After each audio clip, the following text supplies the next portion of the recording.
Welcome to RJVN channel. ನಾನು ಇವತ್ತು ನಿಮ್ಮನ್ನು ಹರಕೆ ಆಂಜನೇಯ ದೇವಸ್ಥಾನ ಬನಶಂಕರಿ ITI ಲೇಔಟ್ನಲ್ಲಿ ಈ ದೇವಸ್ಥಾನ ಇದೆ, ಅಲ್ಲಿಗೆ ನಿಮ್ಮನ್ನು ಕರ್ಕೊಂಡು ಹೋಗ್ತಾ ಇದ್ದೀನಿ. ಬನ್ನಿ ನೋಡೋಣ ದೇವಸ್ಥಾನದ ಒಳಗಡೆ ಯಾವ ಯಾವ ದೇವರುಗಳಿದ್ದಾರೆ ಏನು ಅಂತೆಲ್ಲ ನೋಡೋಣ. ಇಲ್ಲಿ ಈ ದೇವಸ್ಥಾನದಲ್ಲಿ ಮೂಲ ಹನುಮ, ದೊಡ್ಡ ಹನುಮ ಮತ್ತು ಶ್ರೀರಾಮ ವಿಗ್ರಹಗಳು ಇಲ್ಲಿ ಪ್ರತಿಷ್ಠಾಪನೆ ಆಗಿದೆ. ಇದು ಸುಮಾರು ಒಂದು 40 ವರ್ಷದ ಹಿಂದೆ ಪ್ರತಿಷ್ಠಾಪಿಸಿದ್ದಾರೆ ಅಂತ ಹೇಳಲಾಗ್ತಾ ಇದೆ. ಇವಾಗ ಇದನ್ನು ಭಾಳ ಇಂಪ್ರೂವ್ ಮಾಡ್ತಾ ಇದ್ದಾರೆ ಈ ದೇವಸ್ಥಾನವನ್ನು.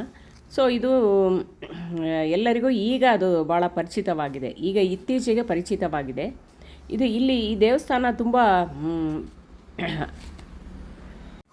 ತುಂಬ ನಿಜ ಅಂತ ಹೇಳ್ತಾರೆ. ಇಲ್ಲಿ ಯಾರು ಹರಕೆ ಏನಾರು ಮನಸ್ಸಲ್ಲಿ ಇಟ್ಕೊಂಡು ಒಂದು 5 ಪ್ರದಕ್ಷಿಣೆ, 9 ಪ್ರದಕ್ಷಿಣೆ ಮತ್ತು 11 ಪ್ರದಕ್ಷಿಣೆ ಹಾಕ್ತಾರೆ, ಅವ್ರಿಗೆ ಇದು ಇಲ್ಲಿ ಫಲಿಸುತ್ತೆ, ಏನು ಅಂದ್ಕೊಂಡಿರ್ತಾರೆ ಅದು ಫಲಿಸುತ್ತೆ ಅಂತ ಹೇಳ್ತಾರೆ. ಸೊ ಇಲ್ಲಿ ಪ್ರತಿ ಶನಿವಾರ ಇಲ್ಲಿ ಭಾಳ ರಶ್ ಇರುತ್ತೆ ಮತ್ತು ಪ್ರಸಾದ ವಿನಿಯೋಗನೂ ಇರುತ್ತೆ. ಭಾಳ ಚೆನ್ನಾಗಿರುತ್ತೆ. ಪ್ರಸಾದ ಅಂತೂ ಬಿಸಿ ಬಿಸಿಯಾಗಿ ಕೊಡ್ತಾರೆ. ಅಲಂಕಾರ ಅಂತೂ ಭಾಳ ಚೆನ್ನಾಗಿ ಮಾಡಿರ್ತಾರೆ ಇಲ್ಲಿ ಹರಕೆ ಆಂಜನೇಯ. ಸೊ ಅದಕ್ಕೆ ಅದು ಹರಕೆ ಆಂಜನೇಯ ಅಂತಲೇ ಹೆಸರು ಬಂದ್ಬಿಟ್ಟಿದೆ. ನೋಡಿ ಇಲ್ಲಿ ಎಷ್ಟು ಚೆನ್ನಾಗಿ ಅಲಂಕಾರ ಮಾಡಿದ್ದಾರೆ. ಪ್ರತಿ ಶನಿವಾರ ಭಾಳ ರಶ್ ಇರುತ್ತೆ ಇಲ್ಲಿ. ನಾನು ಇಲ್ಲಿ ಆಗಾಗ್ಗೆ ಈ ದೇವಸ್ಥಾನಕ್ಕೆ ಭೇಟಿ ಕೊಡ್ತಾ ಇರ್ತೀನಿ. ಇಲ್ಲಿ ಮತ್ತು ಎಳ್ಳಿನ ದೀಪ ಕೂಡ ನೀವು ಹಚ್ಚಬಹುದು. ಅಂದರೆ ಈಗ ಶನಿ ದೇವರ ಪ್ರಭಾವ ಇರುವವರು ಎಳ್ಳಿನ ದೀಪ ಹಚ್ಚಿ ಮುಕ್ತಿಯನ್ನು ಭಕ್ತಿಯಿಂದ ಅದಕ್ಕೆ ಪರಿಹಾರವನ್ನು ನೋಡ್ಕೋಬೋದು. ರಾಮರಿಗೂ ಅಷ್ಟೇ ಭಾಳ ನಿನ್ನೆ ಅರಿಶಿಣದ ಅಲಂಕಾರ ಮಾಡಿದರು. ಅಲಂಕಾರ ಇದು ಎಲ್ಲ ಭಾಳ ಚೆನ್ನಾಗಿರುತ್ತೆ ಇಲ್ಲಿ. ನೋಡಿ ಇಲ್ಲಿ ರಾಮರಿಗೆ ಎಷ್ಟು ಚೆನ್ನಾಗಿ ಅಲಂಕಾರ ಮಾಡಿದ್ದಾರೆ. ಮತ್ತು ಇಲ್ಲಿ ವಿನಾಯಕನ ವಿಗ್ರಹ ಕೂಡ ಇಲ್ಲಿ ಇದೆ. ಸೊ ಇಲ್ಲಿ ಏನು ಅಂದರೆ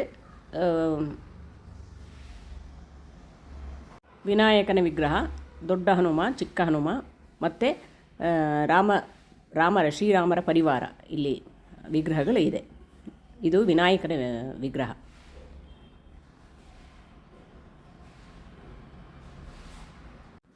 ಇಲ್ಲಿ ಆಗಾಗ ರಾಮನವಮಿ ಮತ್ತು ಬೇರೆ ಬೇರೆ ಉತ್ಸವಗಳೆಲ್ಲ ನಡೀತಾ ಇರುತ್ತೆ.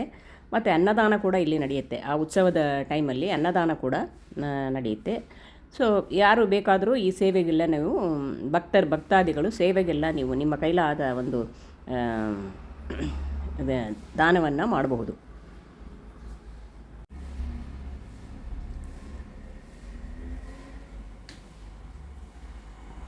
ಮತ್ತು ಇಲ್ಲಿ ಆವಾಗ ಸಂಗೀತ ಕಚೇರಿಗಳು ಕೂಡ ನಡೆಯುತ್ತೆ. ಸೊ ಸಂಗೀತ ಇಂಟ್ರೆಸ್ಟ್ ಇರೋರು ಕೂಡ ಅಲ್ಲಿ ಕುಳಿತು ನೆಮ್ಮದಿಯಾಗಿ ಸಂಗೀತವನ್ನು ಆಲಿಸಬಹುದು.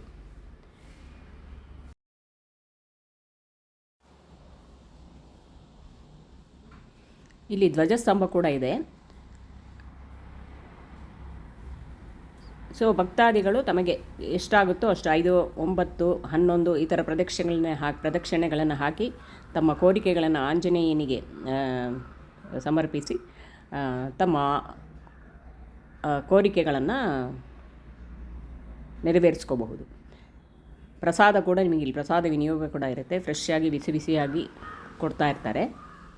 ಮತ್ತು ಎಳ್ಳಿನ ದೀಪ ಕೂಡ ನೀವು ಇಲ್ಲಿ ಒಂದು 20 ರೂಪಾಯಿ ಕೊಟ್ಟು, ಒಂದು ದೀಪಕ್ಕೆ 20 ರೂಪಾಯಿ ಕೊಟ್ಟು ನೀವು ಎಳ್ಳಿನ ದೀಪವನ್ನು ಹಚ್ಚಿ ಶನಿ ಪ್ರಭಾವದ ಒಂದು ಪರಿಹಾರ ಮಾಡ್ಕೋಬೋದು.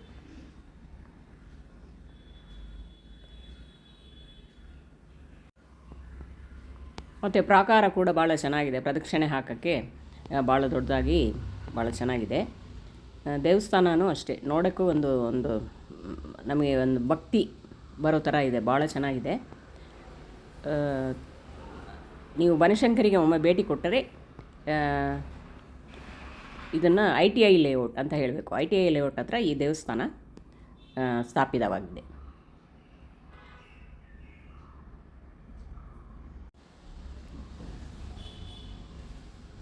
ನಾನು ಹೇಳ್ದಂಗೆ ಇಲ್ಲಿ ಪ್ರದಕ್ಷಿಣೆ ಕೂಡ ಮಾಡೋಕ್ಕೆ ಭಾಳ ಪ್ರಾಕಾರವೂ ಅಷ್ಟೇ ಭಾಳ ದೊಡ್ಡದಾಗಿದೆ. ಮತ್ತು ಆಗಾಗ ಇಲ್ಲಿ ಸಂಗೀತ ಕಚೇರಿಗಳು ಎಲ್ಲ ನಡೀತಾ ಇರುತ್ತೆ. ಸೊ ಬೇಜಾರಾದವರು ಸಂಗೀತ ಕೇಳೋಕ್ಕೆ ಉತ್ಸುಕರಾಗಿರೋರು ಎಲ್ಲರೂ ಕೂಡ ಇಲ್ಲಿ ಬಂದು ಸಂಗೀತವನ್ನು ಕೇಳಿ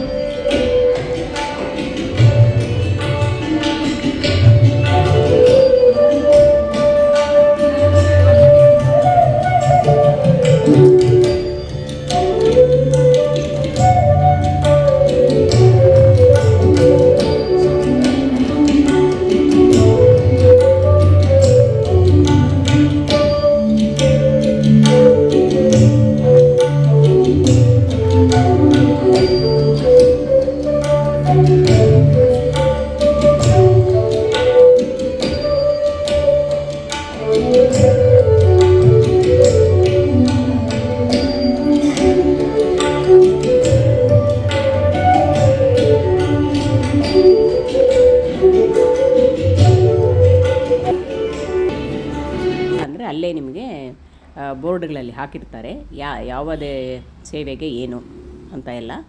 ಸೊ ಅದನ್ನು ತಾವುಗಳು ನೋಡಿ ತಮ್ಮ ಕೈಲಾಗಿದ್ದು ಸೇವೆಯನ್ನು ಮಾಡಿಸಬಹುದು.